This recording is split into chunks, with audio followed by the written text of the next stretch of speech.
पेंड्रा के जंगलों में इन दिनों लाल और काले रत्ती जगह जगह दिखाई दे रही हैं।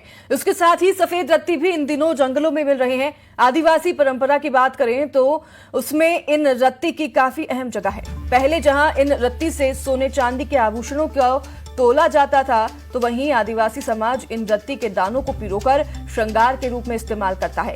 शादी में लड़का और लड़की के हाथ में इसे बांधा जाता है। वहीं सफेद रत्ती का उपयोग बच्चों और महिलाओं को ज्यादा ठंड लगने पर ठंड भगाने के लिए भी किया जाता है। आदिवासी समुदाय रत्ती के दानों को सुंदर दिखने की वजह से आभूषण बनाकर पहनते हैं। तो रत्ती को कनकन और गुंजा भी कहा जाता है। साथ ही स्थानीय भाषा में इसे गेमची या बेमची भी कहते हैं। ज्वेलरी का व्यवसाय है। रत्ती जो कि लाल और काले कलर का एक छोटा सा दाना होता है, जो प्रकृति द्वारा प्राप्त होता है। पुराने जमाने में हमारे पूर्वजों के समय में जब बहुत कम मात्रा में सोने या चांदी को जब तोला जाता था, तो उस समय बहुत बारीक बाट जो कि आज बोलते हैं, उस समय उपलब्ध नहीं थे।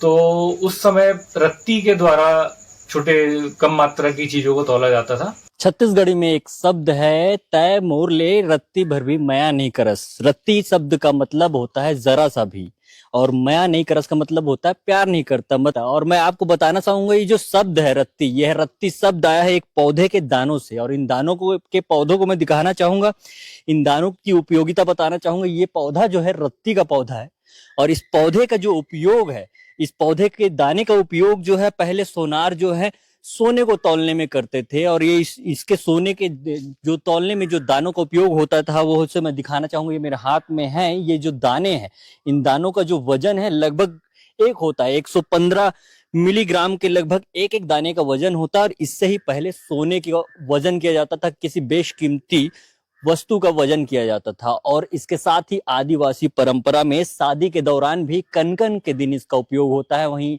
आदिवासी समुदाय के लोग जो हैं, अपने बच्चों को इसे गले में पहनाकर उसे किसी तरह से सुरक्षित करने की कोशिश करते हैं।